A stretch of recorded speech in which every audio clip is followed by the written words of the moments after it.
Thank you very much for this kind introduction.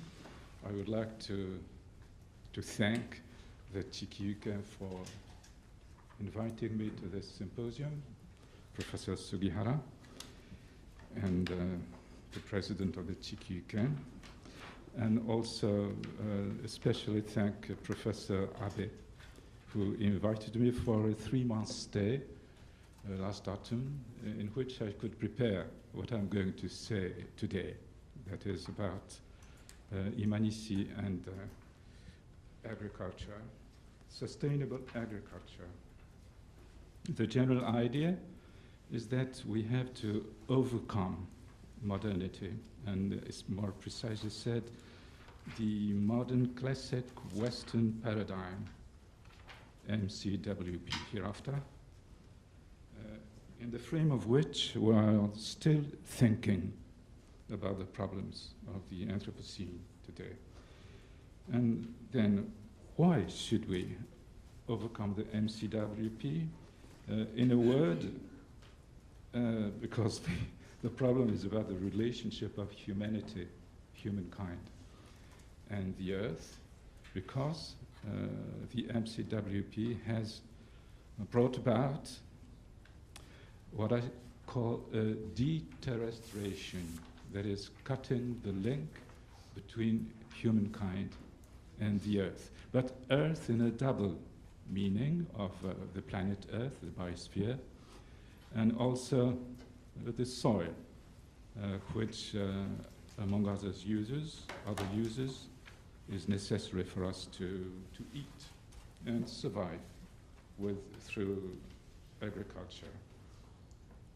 So the question is, how can we, and especially from an ontological and logical point of view, how can we retrieve that vital link of humankind and the earth?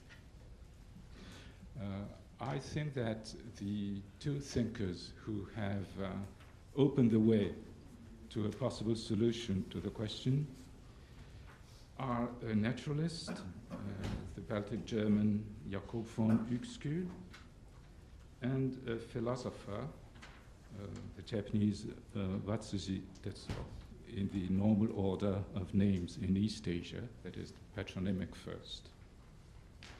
They both have introduced a fundamental distinction between what Uexküll termed Umgebung on the one hand, that is the given, what is given around us, Umgebung, and Umwelt, which is difficult to translate in English, but there is a French term which exists also in English, milieu, and it is not a transposition of French into English. It exists in the Oxford Dictionary, the big one and the shorter ones. So we have to distinguish environment, which is something objective, as much as we can objectify things, and a milieu, that is, how does environment exist for us? This is not only a question of subjectiveness, not only a psychological question, because living beings are in a situation of correlation, ontological correlation between their milieu and what they are.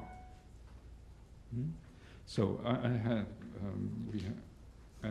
explain, and I shall explain this later.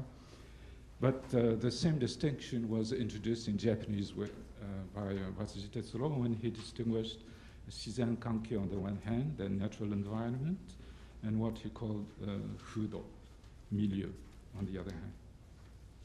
And Watsuji introduced determining concept, fudose, which is very difficult to translate into English, but using the Latin root of milieu, I forged the term médians in French, medians in English, which Ratzinger defined as the structural moment of human existence. The structural moment. A structural moment is just a translation of Strukturmoment in German. That is a term which came from mechanics and was used very often in German philosophy, for example, by Hegel, and which means the dynamic relationship, the dynamic coupling, in the present case, the dynamic coupling of milieu and a certain being.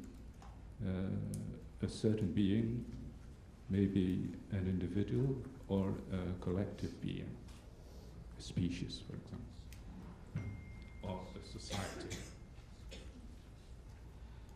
I said to begin with that the MCWP has cut the vital and ontological link between the human and the earth, and that was symbolized by the birth, as is commonly thought of, notably since Kant posed it, the birth of the modern subject in Descartes' dualism. He poses, for example, that in order to be that being, which he called the cogito, I think, the cogito does not need any place in order to be. It does not need any place. And of course, it does not need any milieu for the same reason, because it is absolutized in itself. Whereas the position of what École termed Umweltlehre, the study of the Umwelt, of the milieu, and what is termed Fudogaku or Fudoron, the same study of milieu, which has, there is a term to say that, which was used for the first time in English in 1839, but it was a hapax, occurred only once. And a few years later, in 1848, was introduced by a physician, a French physician, Charles Robin, at the inaugural session of the Société de Biologie. He presented mesology, mesology in English, mesology as the study of milieu. But in the time, it was, milieu was understood as what we now understand with environment, that is something objective. And that thing objective is the object of a modern science like ecology. But mesology is the study of milieu, which supposes the subjecthood of the concept being. The subjecthood of the concept being. So it is not a pure object. The reality of that thing, not that object, that thing implies the existence of a subjective being, especially a human being, but any other form of life. But as far as we are concerned, something which owes its being to our own existence and reciprocally. So that thing is neither purely objective nor purely subjective, because it is not a phantasm in our brain only. It exists. It exists in the relationship we have with it.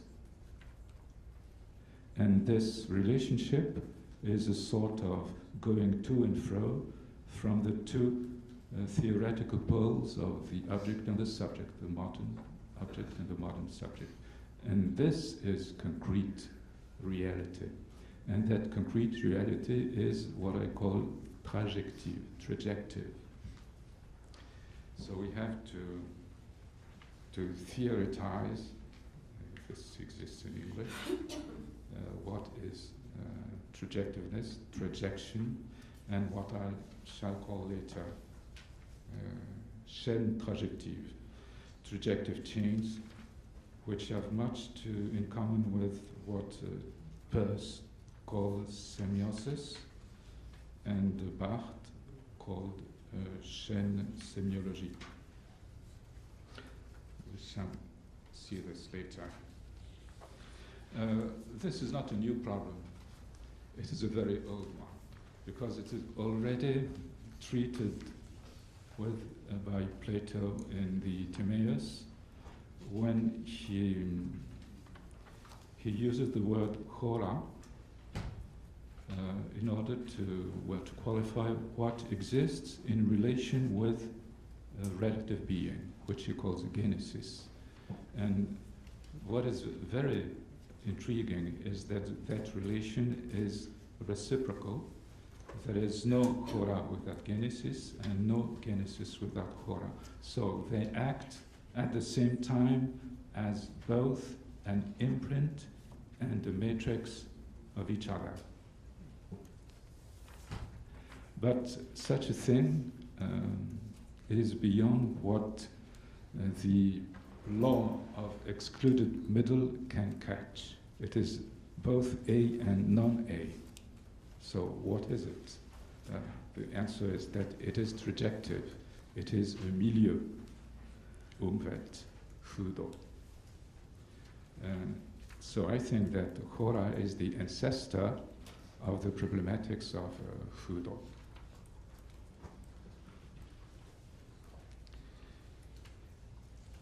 And we, when treating with milieu and with the methods of mesology, are beyond the MCWP. We are dealing with the fact is that mesology is something transmodern.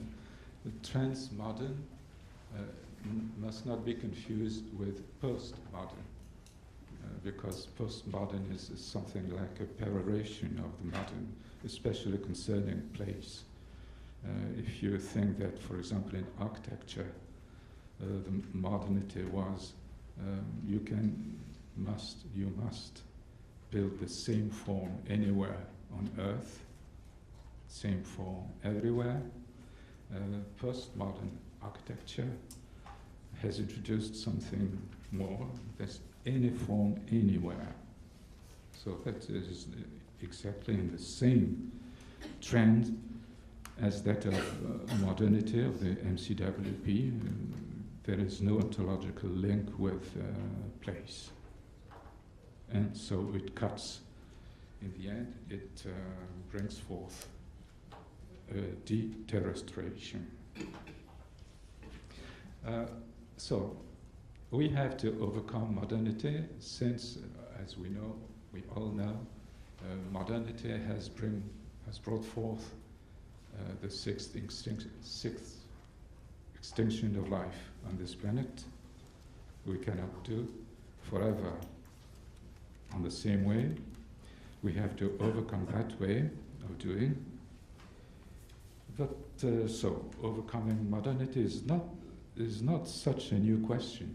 It was explicitly questioned in 1942 in a symposium which was held in Tokyo in July 1942, in the wake of the Kyoto School of Philosophy, and especially of the thought, in the wake of the thought of Nishida Kitaro. The main idea was that for overcoming modernity, you have to replace Aristotelian logic, which is a logic of the identity of the subject being what you are talking about, that is S, logically S, and the what should be constructed is a logic of the predicate, of the identity of the predicate P. That is what is said in logical terms what is said about S. But from the point of view of mythology, it is not only a question of language. It's a question of, the question is, how does S exist for a certain interpreter, a living being, especially a human being? How does it exist? In what terms? For example, Uxküll, as Uxküll termed it, things exist in a certain tone in German, and through the effect of what he called Tönung, that is tonation. For example, for a cow, a tuft of grass will exist as food, exist as food. It is not grass in itself. It is food, concretely, for a cow, but not for you, nor for a dog, etc. So, according to the concerned being, things exist as something. And Heidegger, who was greatly influenced by Uxküll, eventually made clear that something exists as something, something as something, not something in itself, always and necessarily as something, etwas als etwas. That is the fundamental concept, that als, as in English, en tant que in French, soku in Japanese, is the fundamental concept of existence of things in general.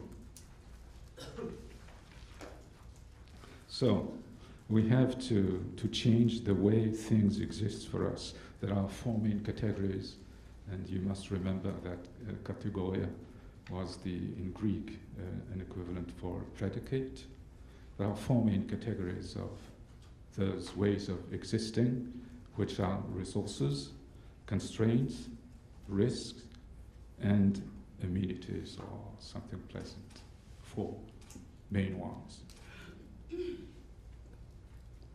Now, overcoming modernity is really too vast a question to be treated in a few minutes. I'll only take two concrete examples. One being that of Imanishi Kinji, a great naturalist of the 20th century, Japanese, and the other one, Fukuoka Masanobu, a peasant philosopher. Imanishi is famous as, following Frans de Waal, the author of a paradigm shift in primatology. A paradigm shift is something important. But I'm not going to talk about primatology today, only pick one or two concepts which were central in Imanishi's thought. One of these is shusakai, that is species society.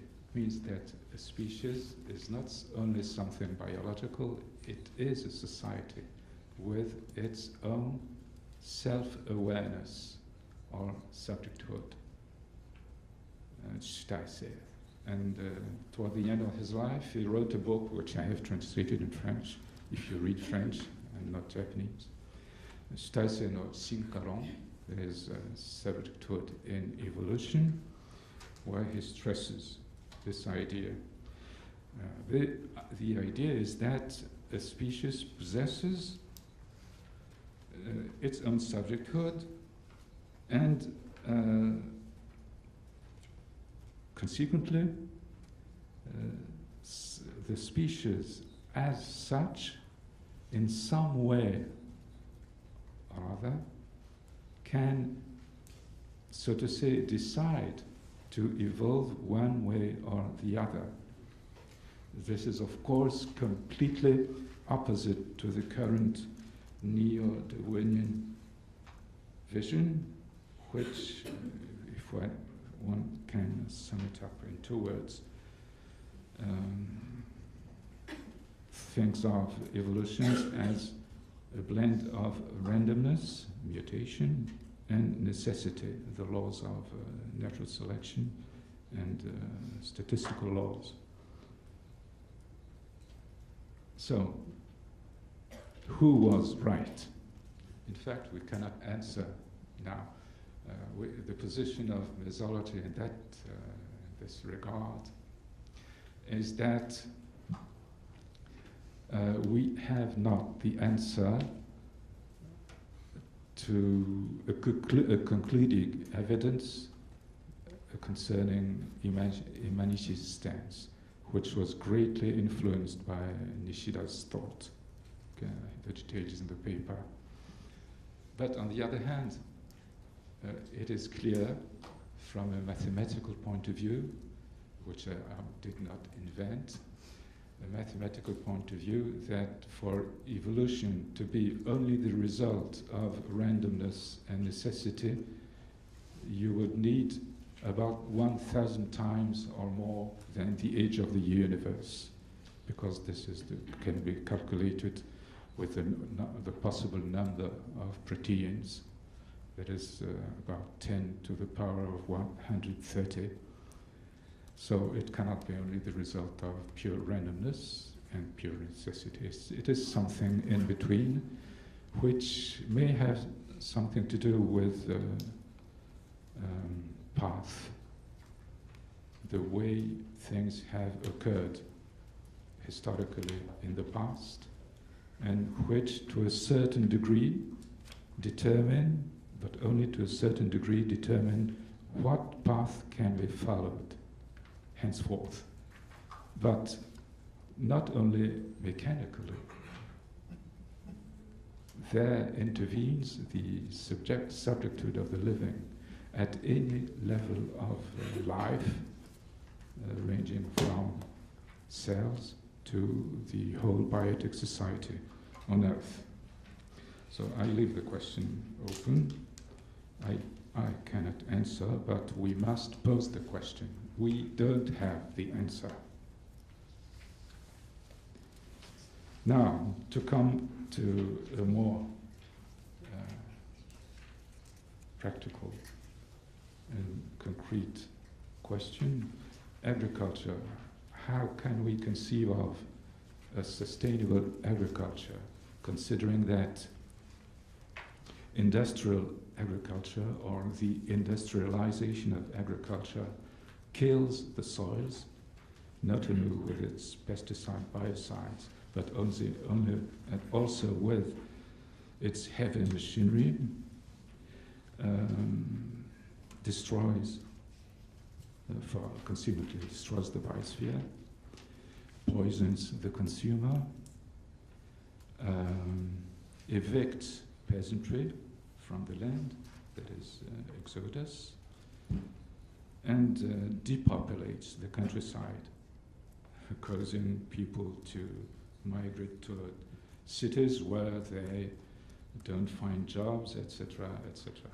So it is not sustainable. Then what should be a sustainable agriculture on this planet? The answer brought by Fukuoka Masanobu is a pure negation of all the basic principles of modern agriculture. He posed, well, mainly 4 negations. No tillage, no fertilizers, no pesticides, and no weedings. No weeding.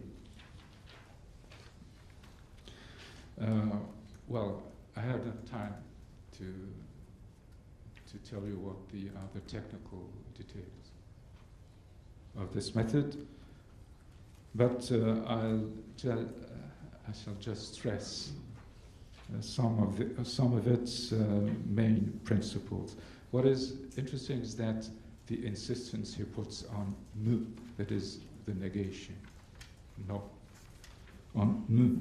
And in this, he certainly owes much to the Kyoto School of Thought, And beneath that school, he owes much to Buddhism and Taoism, and especially to the Taoist concept of wu-wei, in Japanese mui, which is generally translated with non-doing. But non-doing may let you believe that the matter is about idleness or even faliente, but I prefer to translate it with an artifice. An artifice.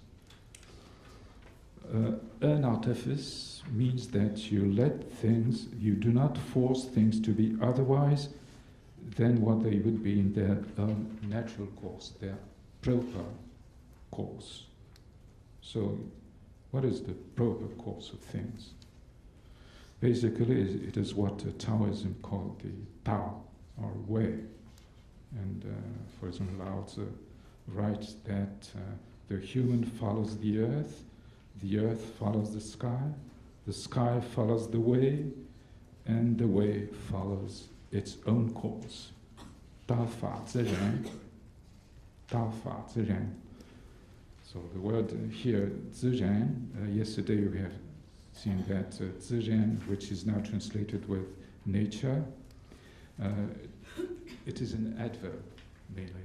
An adverb which has been translated into Japanese by Onozukara Shikari, that way, that's own way. But specialists of Taoism generally translate it with self-so, self-so. Because there is the idea of self, 自.